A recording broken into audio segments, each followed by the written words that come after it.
The advice and opinions expressed by the host of Autism Live and her guests are meant solely as suggestion and should not be in any way construed as child-specific advice. Any choices you make in determining your child's treatment are completely at your own discretion.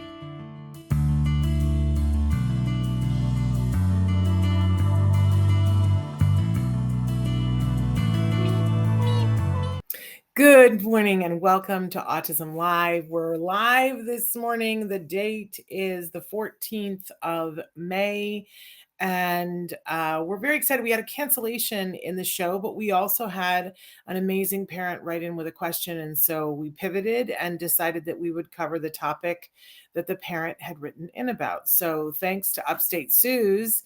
We're going to be talking today about how to handle special diets within the context of school and a little bit when you're on the go, because it's hard enough at home. How do you trust and do that when your child is someplace else? Someplace where you don't have a whole lot of control. So we're going to get started with that in just a minute, but I want to start by reminding all of you that we're live right now. It is May 14th. We haven't pre-taped this show. I know we've been doing a lot of pre-tapes, and we will be doing pre-tapes the next 2 weeks so that our fabulous Chris Desmond can have some vacation because he has earned it. And Chris, speaking of Chris, he's showing you some of the different ways that you can participate on the show. It's funny, I had a very interesting conversation the other day where I talked about how there's so many of you or people that are on constantly on, Instagram and other things like that. And they're just being super honest about their day. And I always go, oh my gosh, first of all, I just don't think people are that interested in the minutia of my life.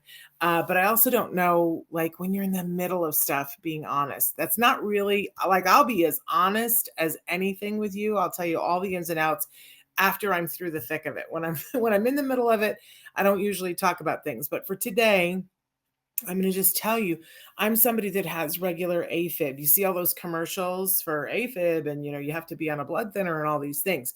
I have pretty regular AFib, and, my doctor estimates that at certain times of the year, it's 20% of the time I'm in AFib. And it means that my heart beats irregularly and sometimes fast. And it's a little bit like being on a treadmill. It's hard for me to catch my breath. So it affects when I talk. I'm in AFib this morning, and I'm telling you that because I'm going to try to get through this. But if I pause sometimes to breathe, I don't want you to be worried. I am on all the medications. Sometimes talking helps it to get back under control, we hope. Sometimes it makes me dizzy. So if I have to pause or if we have to quit, I want you to know that's what's going on. But I'm fine. Lots of people live with this, and I'm on the medications, and I have my little Cardia Mobile so that I can feel it. It's more for the doctor that I can show them, yep, I felt it, and this is what happened. So yes, a little out of breath. Anyway, but it's a great topic, and I wanted to be here with you guys. So let me just say that we're live right now on Facebook, YouTube, and Twitter. Please write in. If you're somebody who also has that, hi, Michelle, if you have that flippy floppy heart arrhythmia thing too, feel free to, send me some love on that, because it's just not fun. There's lots of things you can do. And so far I have turned down ablation because what I want is to be off the medicine, and that won't do it for me. But anyway, we're all living with something, right? And we do the very level best that we can. So I mentioned we're live right now. We love to have you write in. Tell me that you're watching. That's so meaningful to me. You guys have no idea how meaningful it is when you guys write in or send me an email. It's great. Also want to let you know that we have, see, there I am, out of breath. We have 2 very robust YouTube channels. There's Autism Live, and there is Ask Dr. Doreen. You can subscribe to them. You can visit them. We're in our 15th year of production now, which is insane to me, how time has flown. We love to hear from you on those channels, but we know that the vast majority of you will listen in podcast. And if you're listening right now in podcast, thank you for subscribing and liking and sharing on any platform. That's our bread and butter here. It helps us to be able to keep the lights on. Also want to mention that when you're listening in podcast, you're getting ads. That's because it's free, a free download for you. So you will get ads. I hope you celebrate that and go, woohoo, they're paying for this, so I don't have to. But if that's hard for you for whatever reason, because you need to concentrate and you really want to listen to the content ad free, we have made a way for you to do that. Go to glow.fm/autism-live. And for $5 a month, you can get everything that we do ad free. Okay. So let's jump into this topic because it's important to me. And I promised Upstate Sue's that we were going to do it. So I want to do it. It's hard when you start to do a special diet. And let's face it, there are lots of special diets out there. No two kids are the same. No two needs for diet are the same. It comes with a certain amount of, like you really got to steel yourself and go, okay, what am I doing? Why am I doing this? What am I hoping to see? How am I going to track that? And how am I going to manage life? And life is filled with all kinds of challenges, right? But school is a place where we drop our children off and we don't have eyes on the situation. And it can be really, really frightening, overwhelming. It can make you feel powerless, right? Especially when you're trying to do something and you're trying to track. I always tell the story about my son wasn't in school when we started a special diet, but I started going to the YMCA and I would put him in the kinder care and they would have little tags that you could pin. He was little, he was 2.5, and you could pin the tag on him that said, don't feed, or you could say allergy to this or whatever. And I would put a tag on him that said, don't feed when I put him in kinder care. And but we had disclosed to the director of the YMCA and to the director of the kinder care that he had just gotten his diagnosis. Like we subscribed and 3 days later he got the diagnosis. So, and we went right back and said, is this going to be a problem? No. And we told the kinder care people, and it was a problem.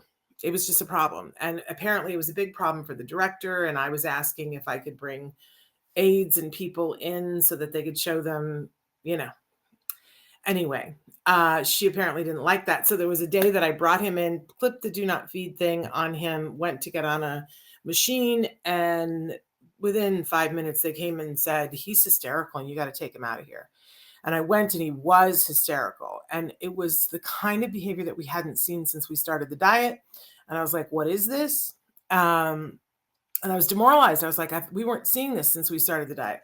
Put him in the car, took him home, had a long weekend of behavior, was really bummed, but it was better on Monday. And so I took him back to the YMCA, put him in the kinder care, went and got on a machine, didn't even get the machine on. And they came and said, you have to take him home. And guess what? He's not welcome here anymore. At the YMCA, they told me my 2.5-year-old with autism, can you tell I'm still bitter about it? Anyway, I took him out of there. He was screaming. He was hysterical. He was hitting me in the head. I was trying to get him in his car seat. I was sobbing. I just had gotten him in the car seat and was standing there. I remember with my head on the top of the car, just sobbing. And this young man that worked in the kinder care came around the corner and he said to me, can I ask you a question? I'm just sobbing. And I said, yeah. And he goes, could this behavior have happened if somebody fed him a bunch of pretzels? And I said, yeah. And he said, well, when you were here on Friday and when you came in just now, after you left him and you put the do not feed sticker, the director of the kinder care sat him down and fed him pretzels until he was behaving this way. He's like, so I'm going to get in trouble for telling you, but I hugged that young man and he changed my life that day because I was discounting the diet. And I tell you this story because we don't always have control and it's hard. It's really hard to trust. So I'm going to give you some tools and things, but let's go ahead and start the PowerPoint here, Chris, because we got to start with the serenity prayer. And the serenity prayer says, grant me the serenity to accept the things I cannot change, the courage to change the things I can, and the wisdom to know the difference. So I'm going to give you a bunch of tips and tricks that have worked to a certain degree for me at school, but, and here's the big but, you have to understand that there is going to be a margin of error. And you're going to have to decide how you want to treat that and how you want to hear if there's an infraction. And because people will try to hide it unless you are really clear that you're not going to blow your stack. Because I wanted to blow my stack at that woman. I was too upset and I went home, and we never went back. Um, I understand that they changed things afterwards. I did, talk to the director of the whole place and said, I'm not a litigious person.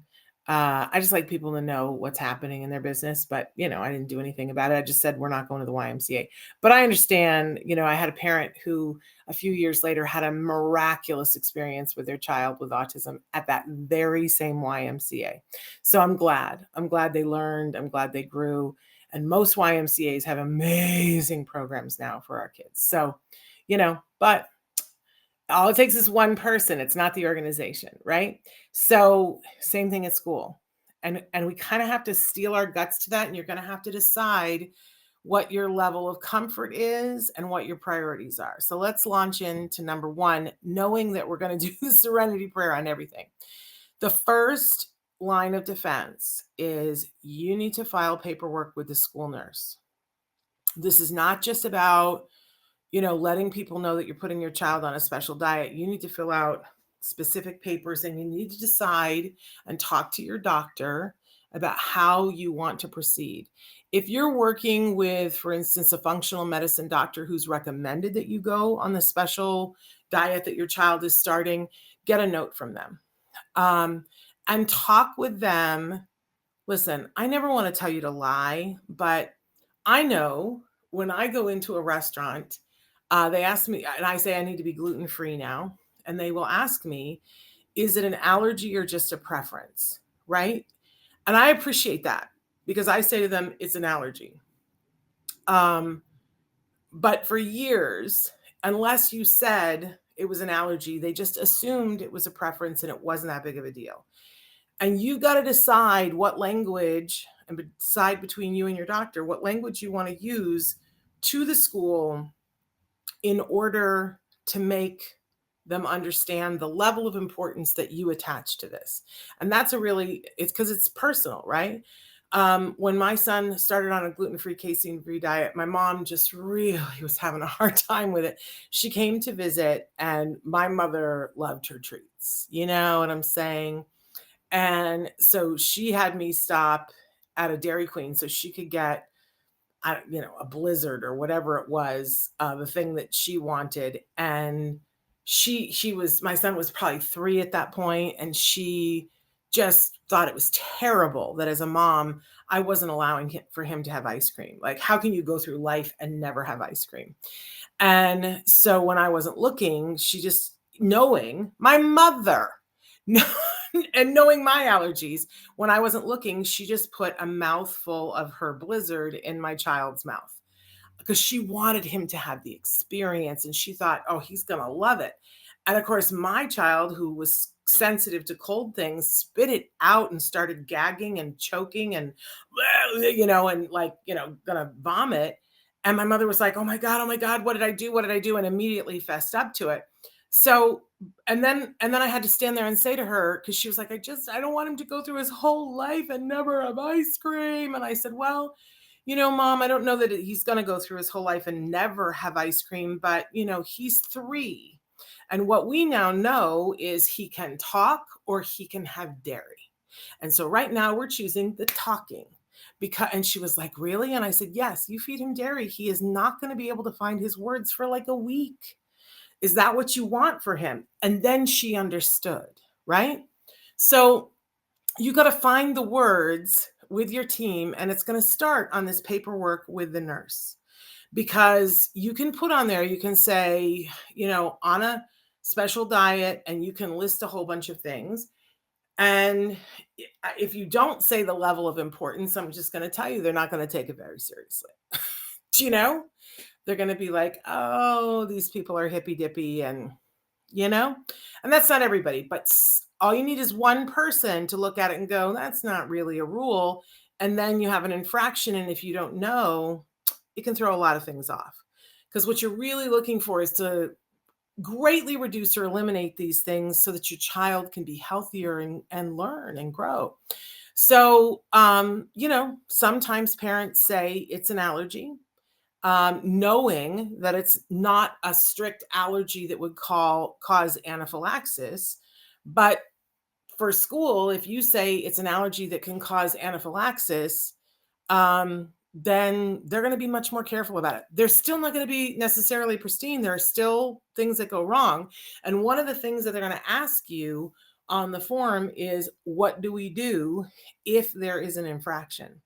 For me, because there were a lot of things that Jem was allergic to. So we had a lot of things that were on the list.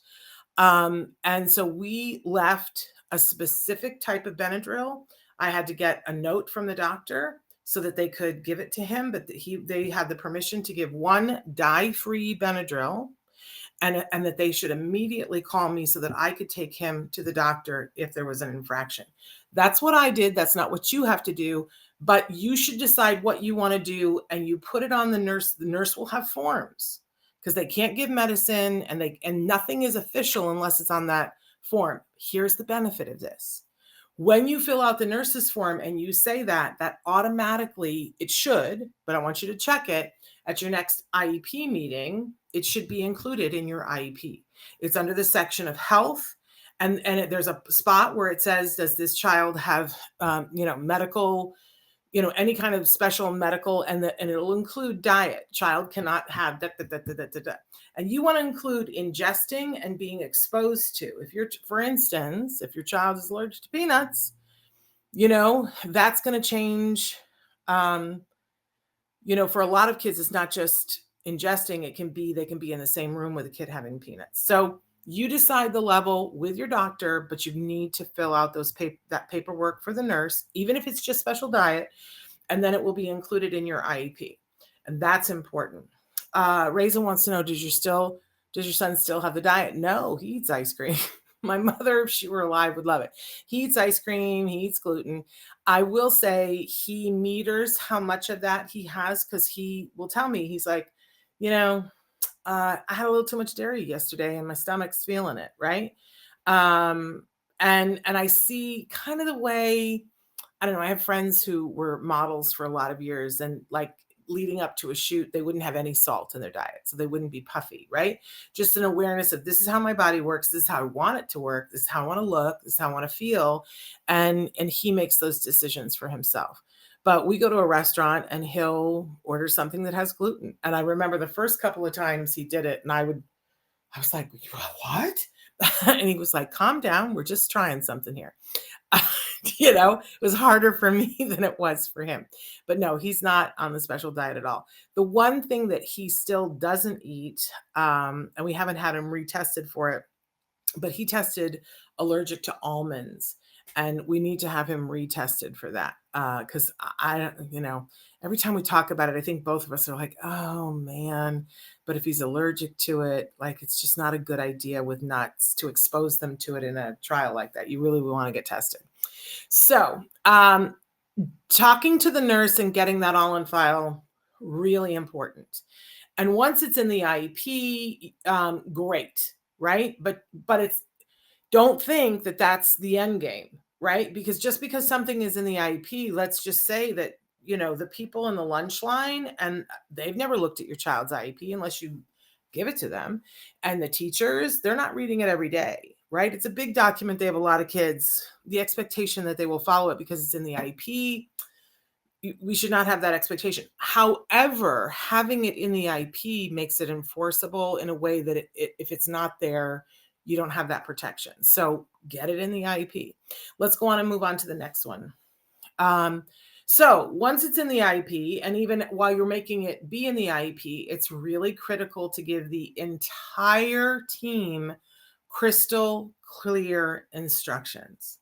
And this is going to be so different based on what you're doing and your child's ecosystem in their own bodies. But, I know parents that do a laminated card, and they give it with a magnet on the back of it to everyone on the team with a picture of their child, So you give it to the lunch ladies, you give it to the custodial staff, you give it to the vice principal and the principal and the woman in the works in the front office, and certainly the teacher, and you give it to the teacher and say, can you include this in the file when you leave stuff for a substitute, right? And that's you doing the serenity prayer and taking control of what you can control. You can help them. You can make a little index card, laminated, put a magnet on the back with a picture of your child and what their diet restrictions are. You can do that. Does it mean that everybody's going to follow it? It does not. But it can give you a little bit of peace of mind, and it makes it a little bit more of a thing for them. It gives them a leg up. And that's what we want to do. We want to give our child the best chance, and we want to give the staff the best chance to adhere to the plan that you have for the food. But we're not done. There's so much more that we're going to do to this. Okay, so let's go on to number 3. We add that plan for infractions that I was mentioning before. So you have to work with your doctor and figure out what that is. If it involves medication, they're going to want a doctor's note.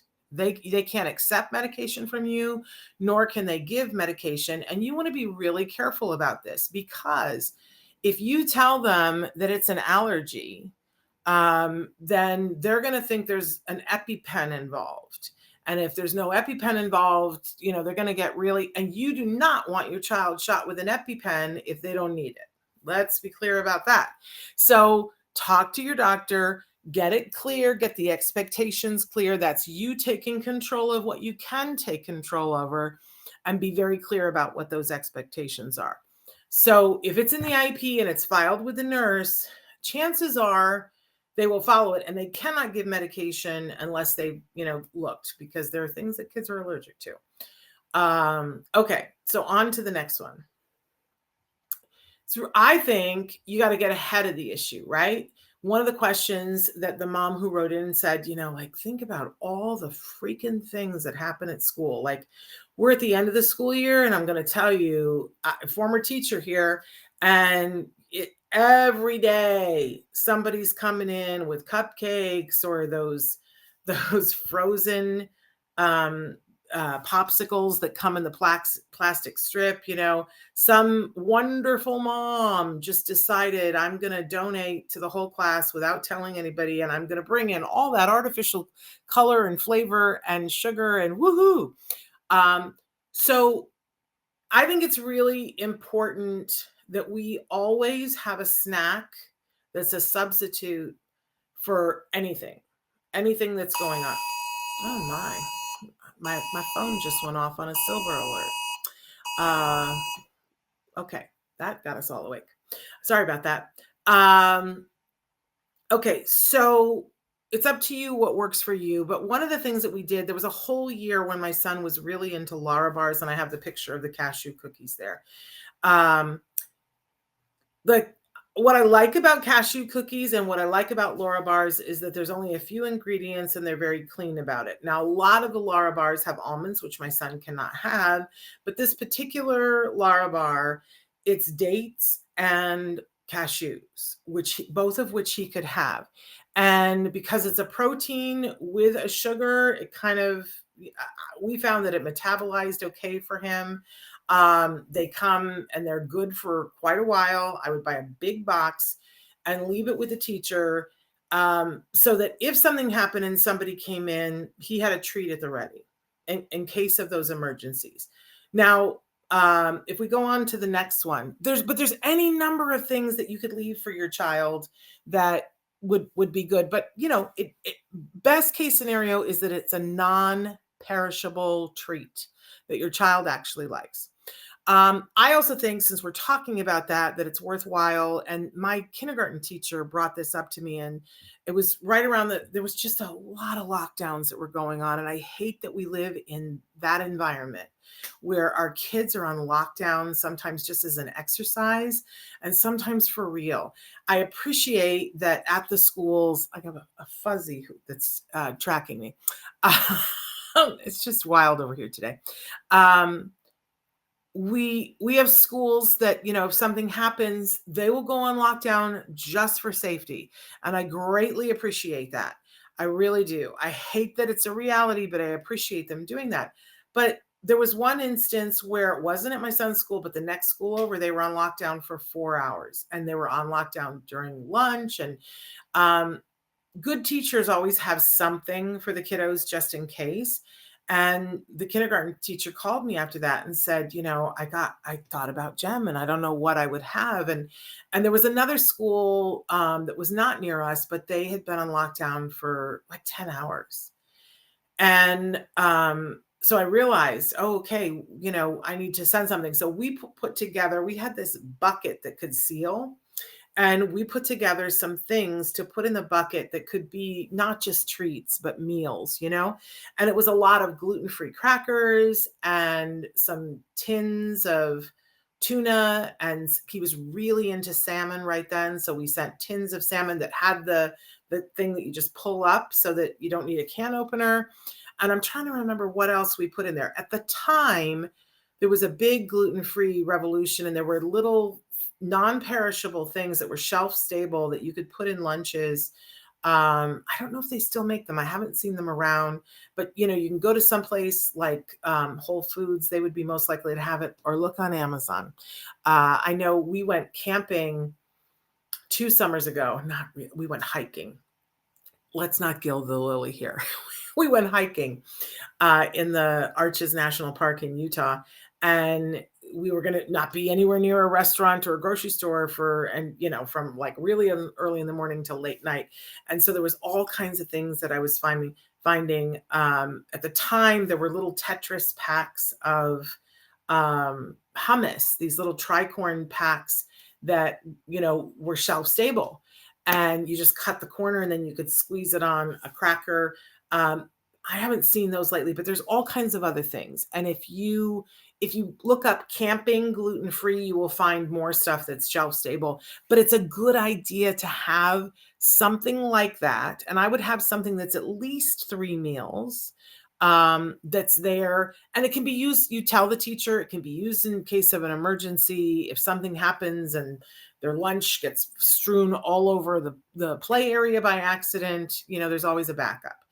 And it gives you some peace of mind knowing that that's there for the child. And then on the last day of school, you pick your bucket up and you take it home and you eat the things in it and you pack a new one for the fall.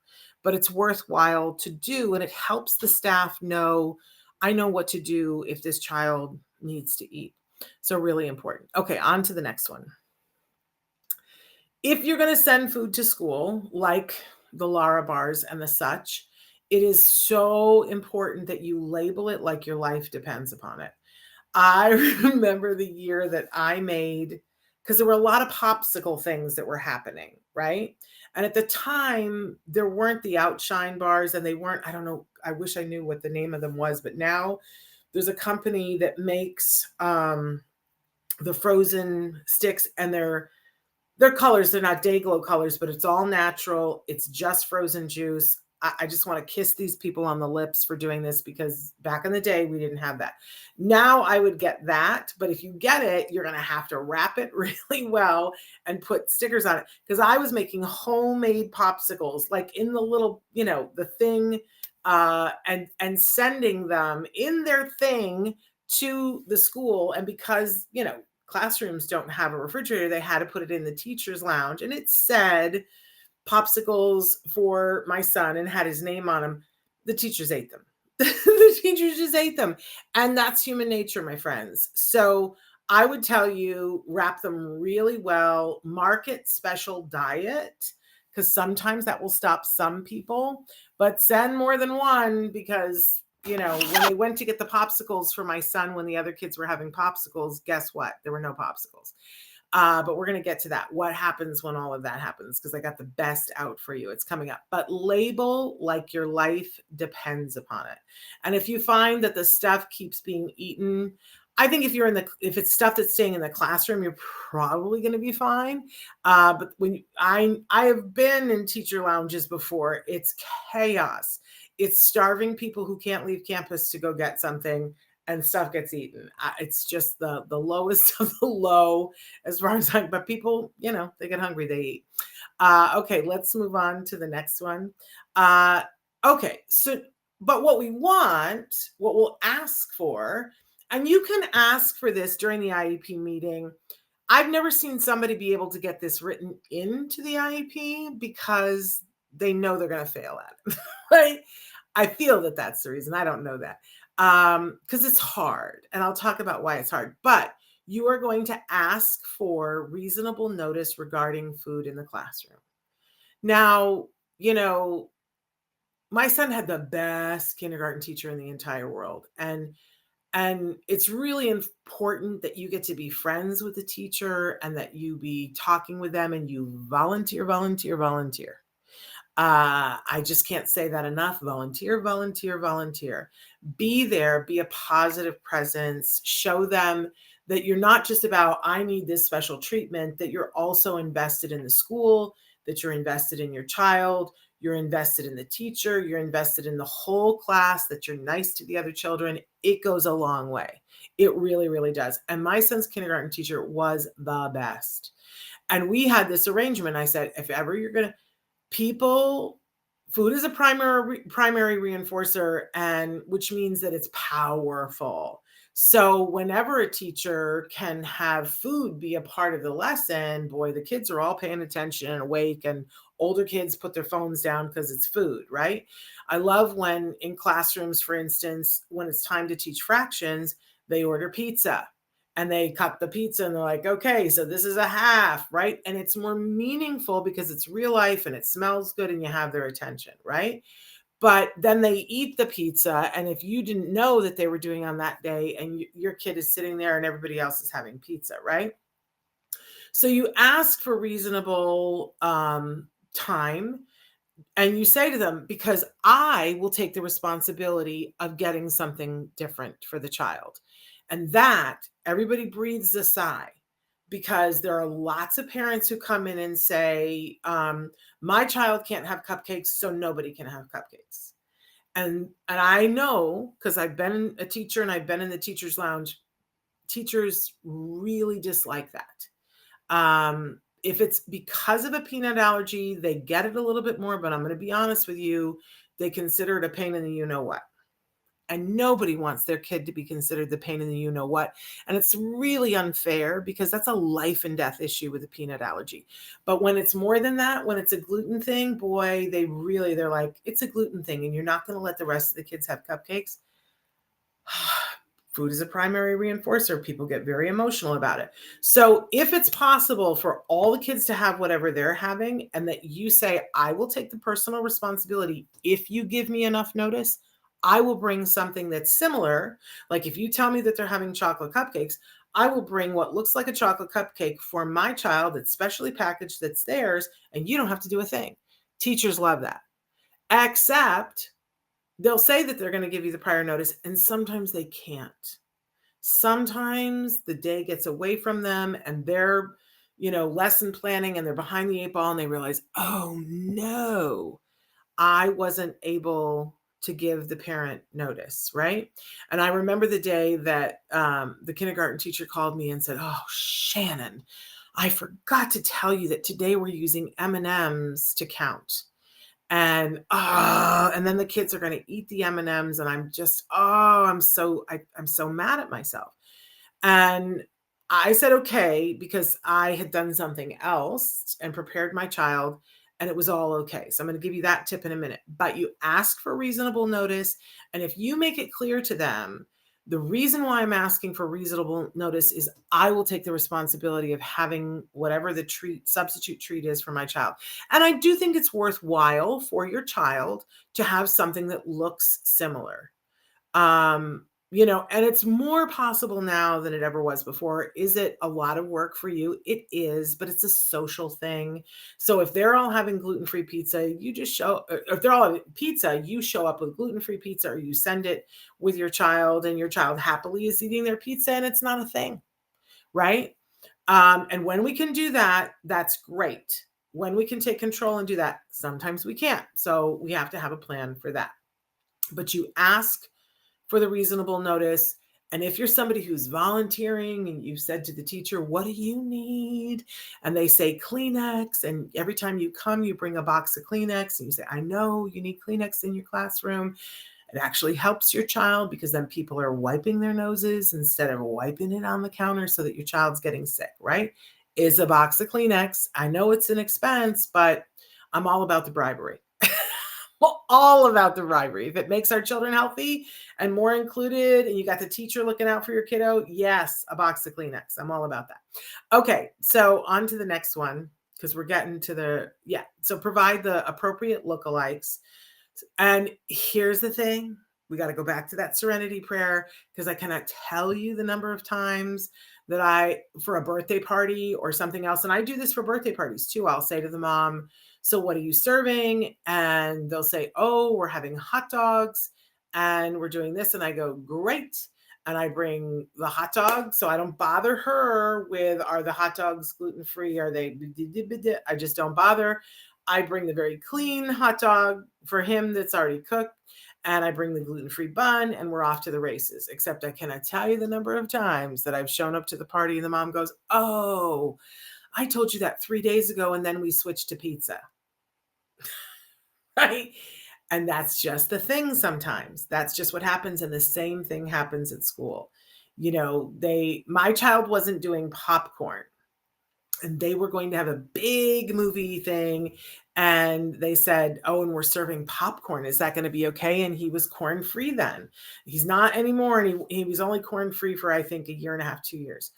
But we took, I don't know if they still make it, but Namaste made a pizza dough a pizza dough mix that you could mix just with water. And I would make it into biscuits. I made it into all kinds of things that had herbs in it. It tasted great. But so I would make just little blobs and stick them on the cookie sheet and cook them. And they look like popcorn. You put them in a bag and it looks just like popcorn. And he would sit and eat these things and nobody was any the wiser.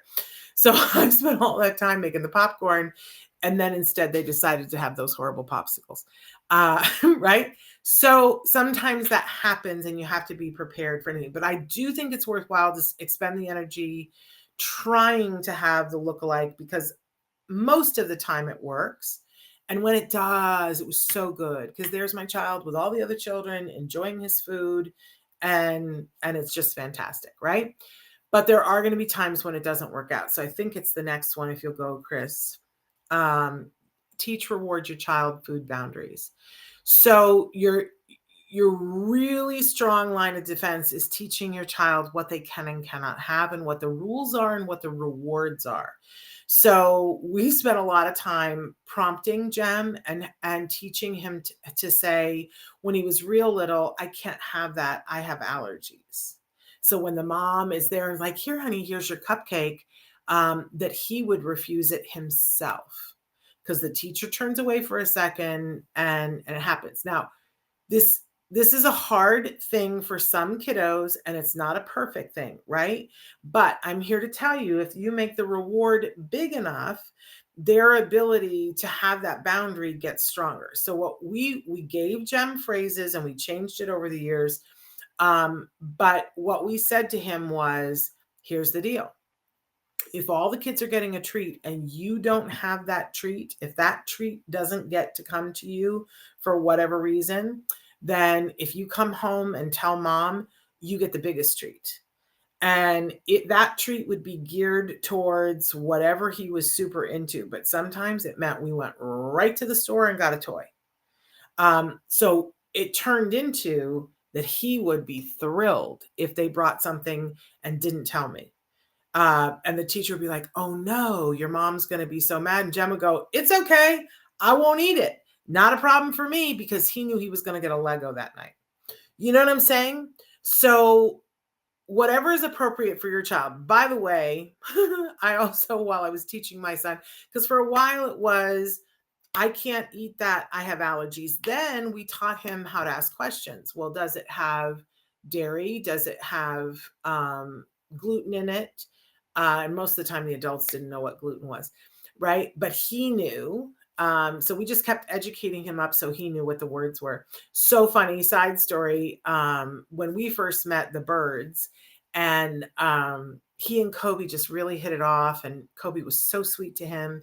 And we met them at this concert that Kobe was performing in, and they had dinner together, and they discovered that they were gluten-free together. And Rachel Bird, his mom, was like, oh, they have a gluten-free bun. He can eat here. And, I've already vetted it, and Kobe's having this. And they just enjoyed having their burgers together at this restaurant before the concert. And so as we were leaving the concert, Rachel said, oh, by the way, it's Kobe's birthday and we're having his birthday party. Why doesn't Jem come to the birthday party? We said, okay, great. They were going to do miniature golf. It was a great birthday party. And we went there, and it was the first time. Jem was just getting a little bit older. And so I knew pretty much everybody at the party, and I could sit there and not follow him around as they were golfing. And at one point he came running up to me and he goes, Mom, I need you to talk to Kobe's mother because she offered me cake. And I said, I can't have that. And I'm allergic to things. And she said, well, what can't you have? And he said, well, I told her I can't have dairy. And she said, oh no, this cake doesn't have dairy. And he said, and then I told her I can't have gluten. And she said, this cake doesn't have gluten or dairy in it. And he's like, but then I told her I can't have almonds. And she's not sure, but she's on the phone calling the baker right now to make sure that it doesn't have almonds. Mom, I need you to come and talk to her to make sure I can have this cake. He was so excited, and it became the biggest bonding experience because when I walked across the little golfing area to talk to Rachel, who I had known for 2 seconds at that point, I was like, who are you and why do you have a gluten-free cake? And where did you get this from? Because at that point, we couldn't just order them up. And we had such a bonding experience. And for the first time at a birthday party, my son had a piece of cake. It was amazing, right? But he had grilled her like fish and then came back to me to check before. And I want to say he was probably 11 or 12 at that point, right? Now, he makes all his own decisions. And much later, when he was 16 through 18, well, we were in COVID then, but, he would ask questions and make decisions for himself about what was safe and what wasn't. And now he eats what he chooses to eat. But my point is we need to teach our children as much as we possibly can. And for some of our kids, it's hard because they want the sweets and they'll just take it, right? But if we make a big enough reward, and it has to be, if it's that intense, it has to be instant. So you can even have with your ABA team work with having a treat go by and them not taking it and getting a big reward of something else. It takes time, and depending on the kiddo, it'll take, different amounts of time and different methods of teaching, but it's important not to neglect it. If you have a kiddo that you're like, oh, my kiddo doesn't understand, I would encourage you to ask your ABA team and create a plan to get them to understand because it's worthwhile for safety. Okay, moving on to the next one. Number 10, have an emergency go bag. And this is really for school and for everything else. When we think about, oh my gosh, the number of emergencies that we've had here in Los Angeles County in the last, 7 years, I think it's really important if you have a child with any kind of special diet or special needs, they have special medicine that they have to have. I know a lot of people call it the bug out bag. Because it's something that they do in the military that, but just think about it. It's just meeting life on life's terms. So if you were to put in a bug out bag, a change of underwear, a change of socks, if there's a pair of shoes that, aren't in heavy rotation because maybe they're a little worn, but they still fit, put those in the bag. A change of, a clothes, a jacket. How many times have you been out and been someplace and you ended up staying longer than you meant to, and now it's cold? Having a jacket, having a hat, having water that's in the bag, and something for your child to eat. Listen, when I first had my baby, the diaper bag thing was a hard thing for me. I was 41, and I wasn't the kind of mom that was like, oh, the diaper bag, my mother made me something to function as a diaper bag that didn't look like a diaper bag because I was like, diaper bag? Who wants to be carrying a diaper bag around? but you needed diapers and you needed wipes and you needed baby food. And, I took a lot of heat in the first 6 months of his life because we'd be someplace, we'd be out, and I'd go, I got to go home. Now he was being breastfed, and I found ways that I could, find a room that you could go and breastfeed, and it was better.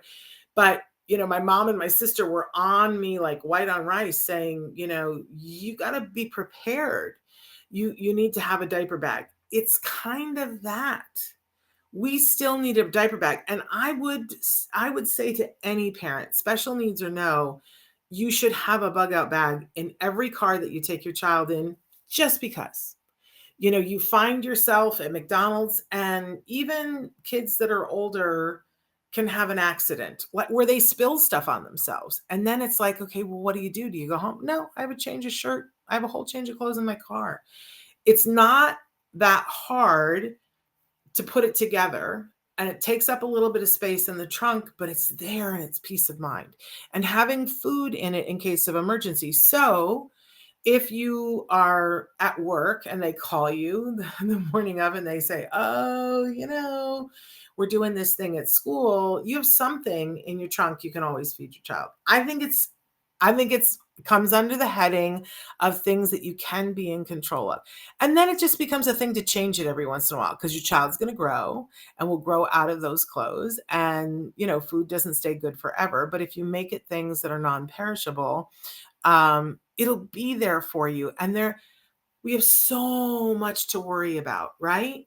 And if you just do a little bit of prep and make sure that, that you have something at school for your child for a treat, and you have something at school in case of an emergency, and you have something in your trunk in case of emergency, I promise you that you'll go, I have this. I have this. It doesn't mean that it's going to go perfectly, but I have a plan for when it doesn't go perfectly. And I want to go back to that for just a second, that I think it's really important when you get friends with the staff and with the teacher that that you have a conversation.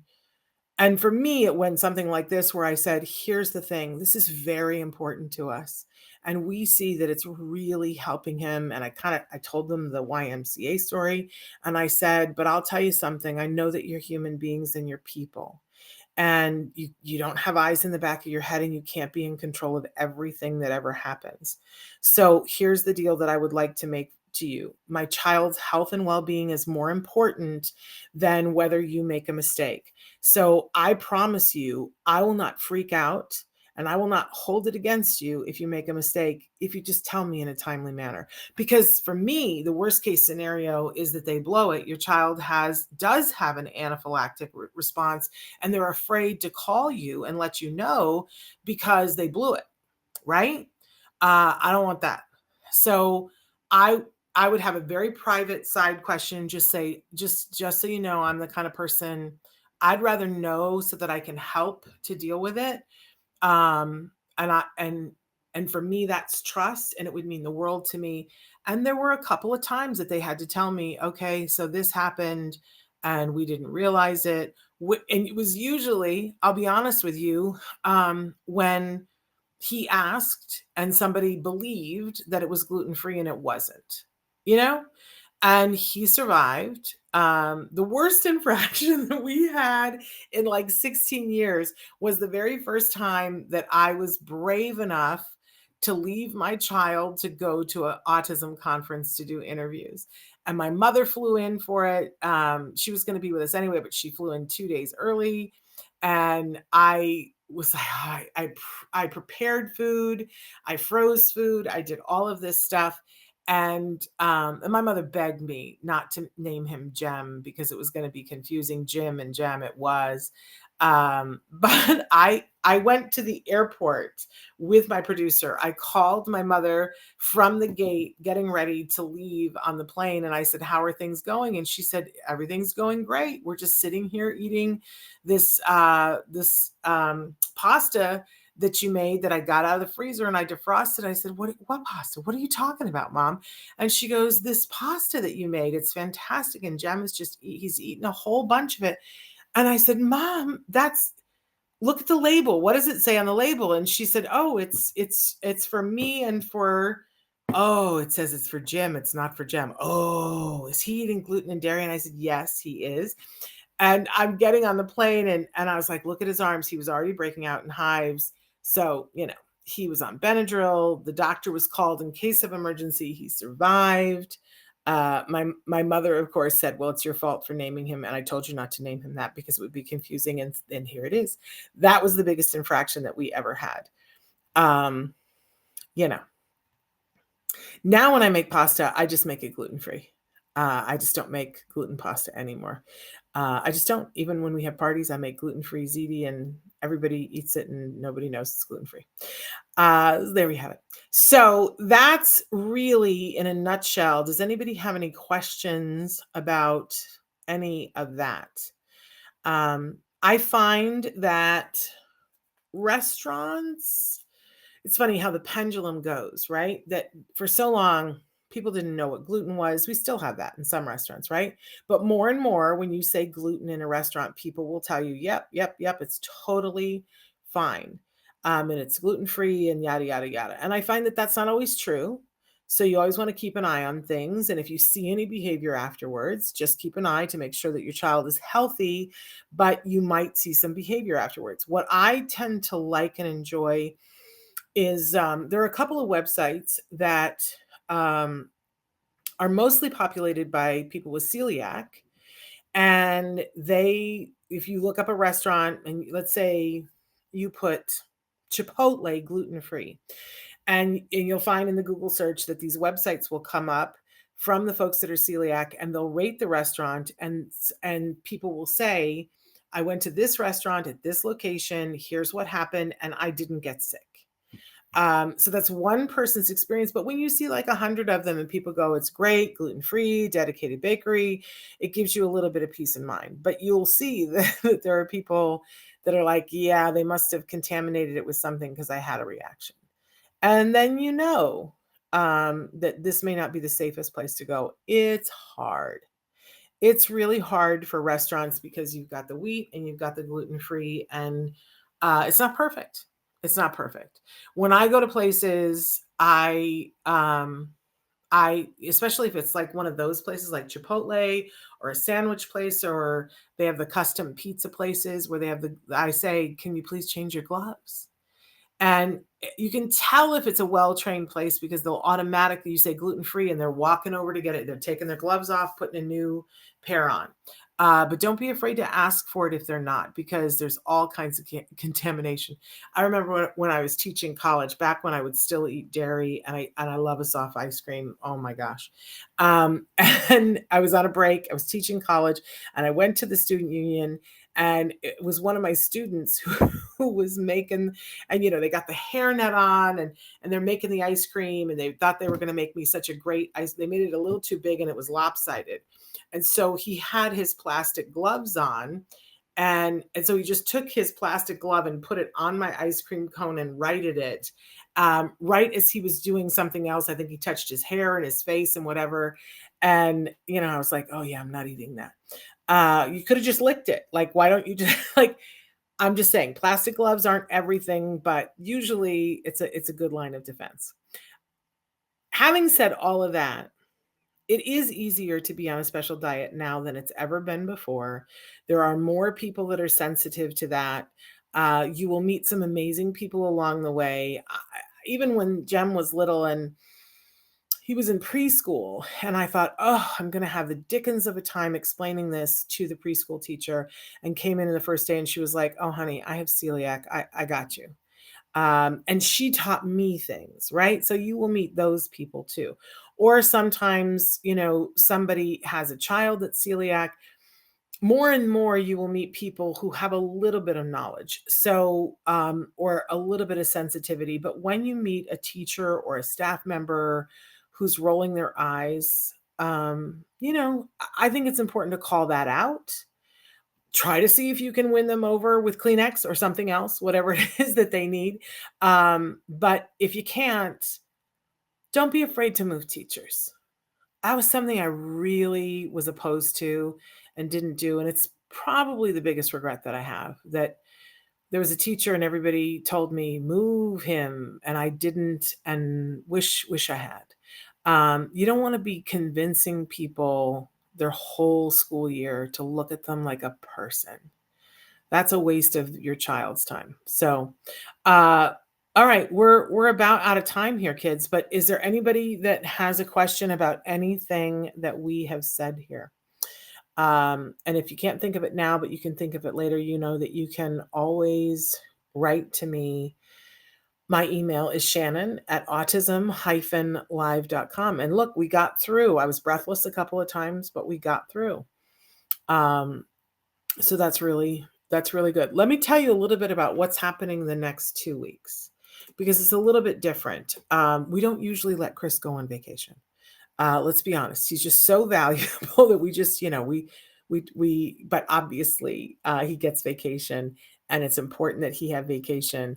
We're also finishing up the studio. So for the next 2 weeks, we have recorded shows for you and we have taken the time to record new shows for you that are amazing. I recorded one yesterday for all of them are wonderful. As I think back on them, some amazing stuff. So don't miss out on that. If you don't want to watch them when they premiere, which is on the regular time, 10 a.m., subscribe either to the podcast or on YouTube or on Facebook, and they'll show up in your inbox. But they are brand new shows, you guys, and they're good shows. Oh, very good question. They want to know, ma'am, is there an online test for autism? You can go on and you can look at some of the screening things that they do. Like Dr. Grandpichet did a great show last week on Tuesday about diagnosis, and I would encourage you to go check that out. And she talked about the fact that there is something called the M-Chat. And that if you Google that, you should be able to find the questions. And they're the screening questions that the pediatrician does with a very young child to see if they should, it's not a diagnosis, but if they should go and get a diagnosis, go and seek to be looked at by a professional. There are a couple of other, if you just Google online and say autism screening, or I think you could probably put even, am I autistic? I know there was one that was very popular about 6 months ago. Here's the problem. I took the screening and it said that I am heavily impacted with autism. So for me, that invalidates its results. So take it all with a grain of salt. But if you answer some basic questions and you still feel like maybe there is, then you want to seek a diagnosis. I will tell you that there are professionals that can now diagnose via like Zoom, so that you don't have to actually be in the room with them, but the child needs to be in the room with you and they need to be observing, and they'll ask you to do things and observe the child. And that is an acceptable format in which an expert can look at your child.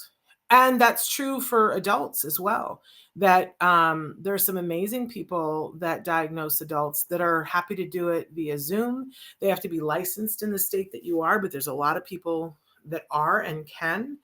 And so that's very viable. But if you're not sure about yourself or your child, you can find some screening questions online. But I would say to you, get on a waiting list to get a diagnosis anyway. Because at the very worst, if there are enough things that you have questions about, then whoever it is, whether it's you, your child, or your adult child, or your teenage child, then chances are that there's an area where they need support. They may not qualify for the autism diagnosis, but there's an area where they could be doing better if they had the right support. And if you go and get the diagnosis, if you go to get a diagnosis and they say, well, you don't qualify for autism, they will say, but there is a weakness in this area, and here's the support that would help with that, whatever that is. Diagnosis needed for Asperger's adult? You mean a re-diagnosis, that they already had a diagnosis of Asperger's and now have not been re-diagnosed? I'm going to assume and write in and tell me. Here's the thing with that. No, unless they're having difficulties or unless they want to get supports. And that's true for everyone, by the way. The diagnosis the The benefit of it is that it gives you access to supports. I can't state how important it is. You're still the same person. I do think for some adults who've never had a diagnosis, I hear the phrase all the time, oh my gosh, I'm starting to understand myself for the first time. And I think that that can't be understated, right? That's pretty important. But for most people, it's access to services. She is, I don't know what HSP is. What does that stand for? I don't know. I'm trying to run through all the things that HSP could be. Tell me what those letters stand for. It's probably going to be, I'm going to go, duh, but I just can't figure it out in my head right now. Are you saying she's in hospital? Is that what HSP stands for? I don't know. But if she needs support, it is very worthwhile. Oh, but in India, it will be stereotype, not support. Well, I want to say to you, highly sensitive person, thank you. The guest that I interviewed yesterday, their show will be on 2 weeks from today.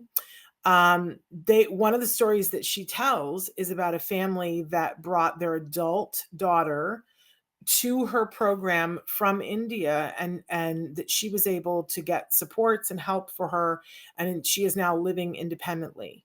So you won't want to miss that show. That's 2 weeks from today. And I'm so sorry, because even here there are some stereotypes, and it's so frustrating, right? But you don't have to disclose the diagnosis. You can go get a diagnosis and not tell anybody. But if there is any possibility of support, and it might just be that the person diagnosing says to you, here's what would be helpful to her. Because let's remember, when you've met one person with autism, you've met one person with autism. So it's not like I could just say to you, oh, well, she needs X, Y, or Z. We need to figure out what she needs and help her with that. There's also an amazing mom that, oh gosh, I can't think what the name of her podcast is, but her daughter is Siri. And if you look up my name is Siri, Siri. Her mom, she's also from India, and she has a daughter that oh my gosh, what a story. But she might be a great resource for you. And she does an amazing podcast about supporting. And most of the stuff that this mom has done in the adult years has been the mom finding it, the mom implementing all the support. So she would be a great resource for you. So just look up My Name is Siri. They did a documentary. There's a website. My Name is Siri, Siri. And check that out. I have a feeling that you guys will be fast friends. Okay.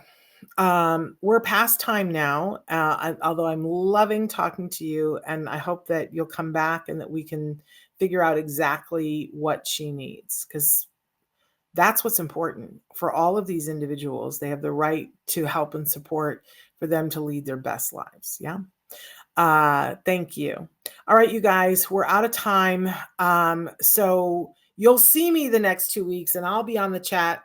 But during this next 2 weeks, guess what happens? On Monday, my son is graduating from college. I don't have words. I only have gratitude. But I'll be back in that first week of June to talk about how amazing that was.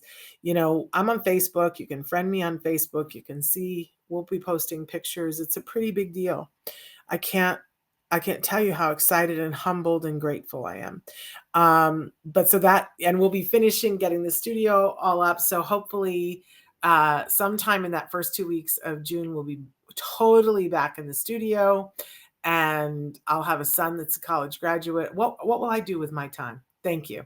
What will I do with my time? And already people are writing to me saying, so, what job is he going to? And I'm like, okay, he got a degree in screenwriting.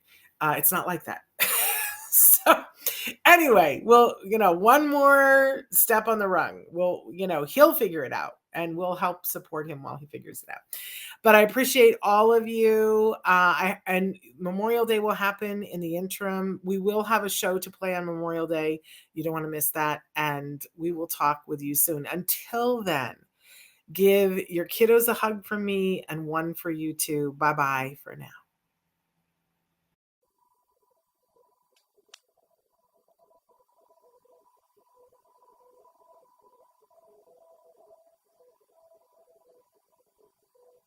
If you found anything helpful in this video, please give us a like. In fact, make sure that you smash that subscribe button on YouTube and give us a like on Facebook. You can also follow us on Twitter and on Instagram for important updates.